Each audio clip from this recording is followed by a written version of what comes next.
We got to bring in Zac for our Inside Access segment presented by Verizon. Visit a Verizon store, switch to their award-winning 5G network, and get a $200 gift card courtesy of Verizon. What's up, Zac? How you doing, man? Oh, man, I think this was a tough one. The Broncos had it in the first half and let it just slide out of their hands in the second half, really starting with the final 0 second in the first half when that obviously crazy fair catch kick happened with the interference play on it, and then things just spiraled out of hand. The run game was great in the first drive and then kind of just fell apart. The defense was great in the first half, only allowing 10 points until they fell apart in the second half. And guys, if you want to be playing playoff football deep into January and February, you have to play complete games, and the Broncos were not able to do that today. Yeah, Zac, I really feel like it was a tale of two halves, and you being there in the stadium, you know, what was the feeling going on? Were the guys tired? Did it just feel like we didn't adjust? What was the difference between the first half and the second half? Yeah, well, two things, Todd, and it's a really good question. And the first part of that is surprisingly, Bo Nix admitted after the game, man, it was tough to play on this short week. That sets off sirens right there, because you know who chose to play on this short week? The Denver Broncos chose to do this. They could be playing on Sunday here and still have 3 more days of rest, but Sean Payton decided to play on a short week this week because they were kind of looking ahead to next week and planning out how they were going to get more rest time against the Bengals. So that was very eye-opening to me. And I understand playing on short weeks is tough.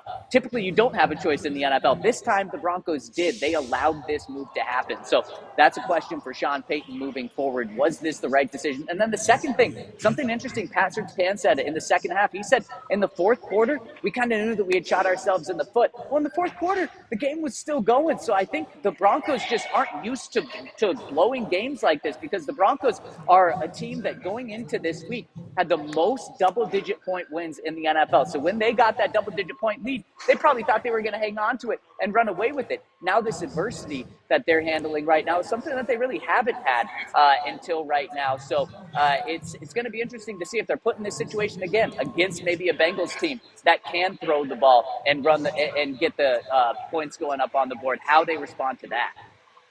Yeah, Zac. So we seen Sean with the little run it sign on his paper there.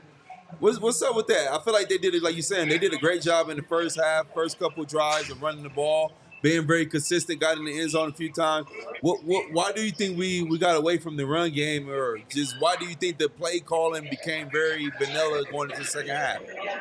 Jarrell, it's such a good question. And what's crazy about this is the first time the Broncos have scored back-to-back touchdowns to start a game since week 2 against the Commanders last season.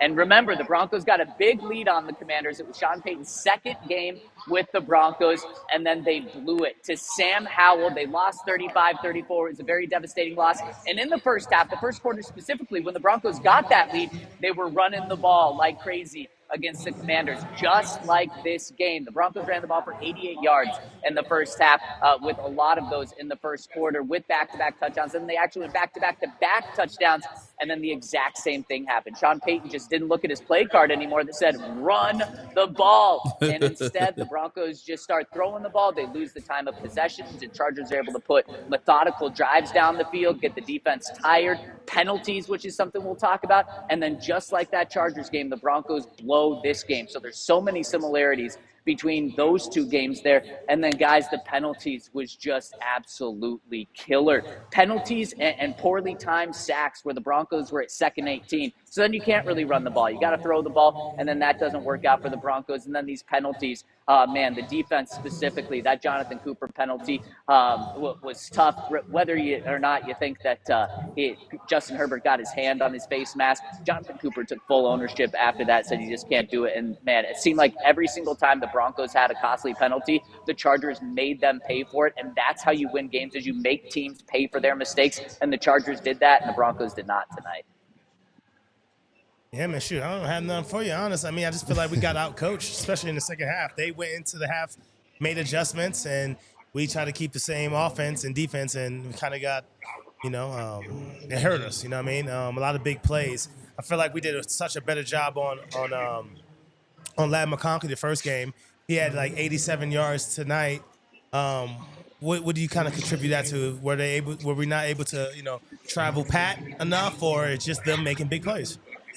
I don't get it, no, Sean. I don't get when a team has one great receiver and then nothing else, how you Yeah. don't just have a game plan, not just during the game, but before the game. You have 3-4 days leading up to this. Yeah. How you don't have a plan of just Pat Surtain is going to be on Lad McConkey. And I'll tell you what, in the post-game locker room conversation with Sean Payton, that's maybe the thing. That and penalties were the thing that he was most upset about. And when I say that, I'm talking about the free runners that were happening in the second half. He said it's inexcusable. It can't happen. There were 4 or 5 times where their best receiver is running wide open. We cannot let that happen. And I'll tell you what, the Broncos put up 27 points. 21 of those came in the first half. You can't score 6 points in the second half. The offense is certainly not free of blame, but the defense in the second half just fell apart. And it's so uncharacteristic. Guys, the Broncos coming into this game were giving up 6.5 points per game in the second half. They gave up, 21 points per game this second half. So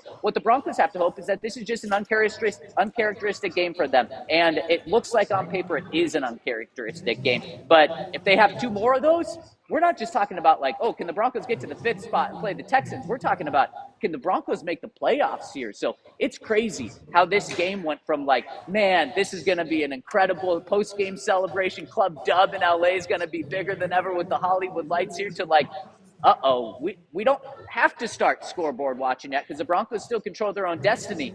But next week, that's not a gimme against Cincinnati. And Cincinnati just got a lot of life and hope tonight, especially with them playing the Broncos next week. So, guys, the conversation, I mean, it went from free-flowing to like, oh, no, this is tight. It's going to be interesting to see how the Broncos respond next week.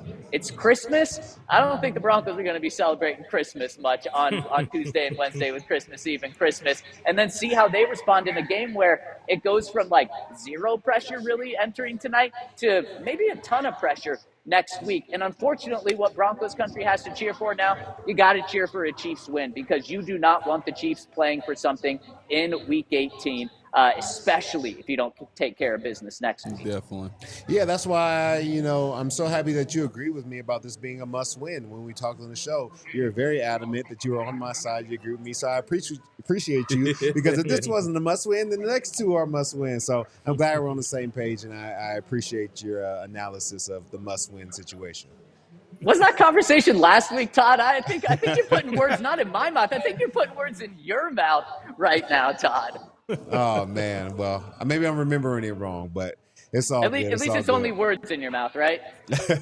Pause. Oh, yeah. Hey, so from the locker room, what is the energy that these guys are feeling? What's Sean Payton's message to the team moving forward? You got 2 really big games coming up. What has he said about the importance of moving forward and how the team will handle this?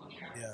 I smile at that question, Todd, because we asked Sean that exact question. What's the message to the team after this game? And he said, there is no message after this game. We got to focus on this before we look forward. And you can tell one of the things that he admitted, which I was surprised that Bo admitted, that they were a little tired going into this game. And I was surprised that Sean admitted this was a big game. There was a lot on the line. And he's not lying, but after you lose this game, to come out and admit that just shows how much there really was on the line. And it's something we broke down all week. So he knows how much of a blown opportunity they have. Now the Broncos are tied with the Chargers record-wise, but they don't have the tiebreaker, and it's going to be hard for them to jump the Chargers. Now you're talking about going into Buffalo potentially instead of, like we talked about, the Broncos are this close to being able to go into the Houston Texans and play the Texans in the first round of the playoffs. Now I do still think the Broncos make the playoffs, but now you're really looking at Buffalo, and now you're kind of looking over your shoulder, making sure that the Bengals and Colts and Dolphins don't overtake you, instead of looking at jumping forward